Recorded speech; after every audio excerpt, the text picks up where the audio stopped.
സൈനിക ദൗത്യം സ്വമേധയെ അവസാനിപ്പിച്ചതായി UAE പ്രതിരോധ മന്ത്രാലയം.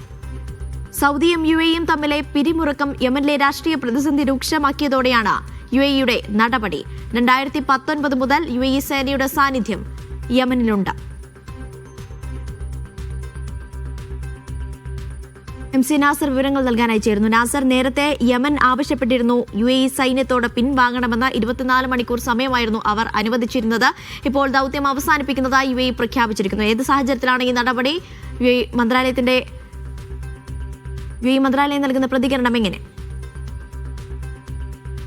അനീഷ, അല്പം മുമ്പാണ് UAE പ്രതിരോധ മന്ത്രാലയം ഔദ്യോഗികമായി തന്നെ യമനിലെ തങ്ങളുടെ സൈനിക സേവനം പൂർണ്ണമായിട്ടും അവസാനിപ്പിക്കുകയാണെന്ന പ്രഖ്യാപനം നടത്തിയിരിക്കുന്നത്. ഇന്ന് വൈകിട്ട് തന്നെ സൗദി അറേബ്യയുടെ പ്രതികരണത്തിന് ബദൽ എന്ന നിലയ്ക്ക്, അല്ലെങ്കിൽ ആ പ്രസ്താവനയോട് അതിശക്തമായിട്ടുള്ള ഒരു പ്രതികരണം UAE നടത്തിയിരുന്നു. കാരണം സൗദി നടത്തിയിരിക്കുന്ന ഈ പ്രസ്താവനയെ അതിശക്തമായിട്ട് അപലപിച്ചുകൊണ്ടാണ്, അല്ലെങ്കിൽ അതിൽ പ്രതിഷേധം രേഖപ്പെടുത്തിക്കൊണ്ടായിരുന്നു UAEയുടെ പ്രസ്താവന വന്നത്.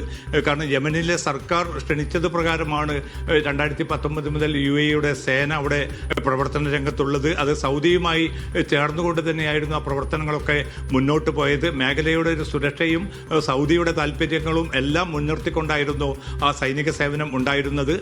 ഔദ്യോഗികമായിട്ടുള്ള ആ ഒരു ക്ഷണം സ്വീകരിച്ചുകൊണ്ട് മാത്രമായിരുന്നു ഈ കാര്യങ്ങളൊക്കെ നടന്നത്.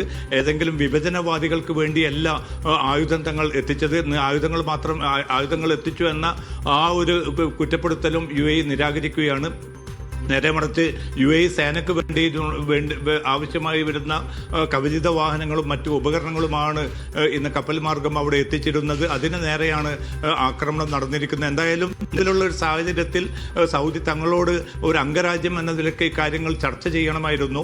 അതിനു മുമ്പ് തിരക്കിട്ട രീതിയിൽ വളരെ ശക്തമായിട്ടുള്ള ഒരു പ്രസ്താവന സൗദി നടത്തിയത് തികച്ചും അനുചിതമായി എന്ന അർത്ഥത്തിലുള്ള ഒരു പ്രതികരണം കൂടിയാണ് UAE നടത്തിയിരിക്കുന്നത്. എന്തായാലും ഈ 24 മണിക്കൂറിനുള്ളിൽ പിന്നെ സൈനിക സേവനം അവസാനിപ്പിക്കണമെന്ന യമനിലെ നിലവിലുള്ള ഔദ്യോഗിക ഭരണകൂടത്തിന്റെ നിർദ്ദേശവും, അതോടൊപ്പം തന്നെ സൗദി ഇന്ന് മന്ത്രിസഭ യോഗം ചേർന്നിരുന്നു. അവരും ഈ ഒരു അഭിപ്രായം മുന്നോട്ട് വെച്ചിരുന്നു. അതുകൂടി പരിഗണിച്ചുകൊണ്ടാണ് ഇപ്പോൾ UAE യമനിൽ 6 വർഷത്തോളമായി തുടർന്നു വന്ന ആ സൈനിക സേവന സംവിധാനം പൂർണ്ണമായിട്ടും പിൻവലിക്കുന്നതായിട്ടുള്ള ഔദ്യോഗികമായിട്ടുള്ള ഒരു പ്രസ്താവന ഇപ്പോൾ പുറപ്പെടുവിച്ചിരിക്കുന്നത്. അനീഷ, ശരി. MC നാസറാണ് വിവരങ്ങൾ നൽകിയത്.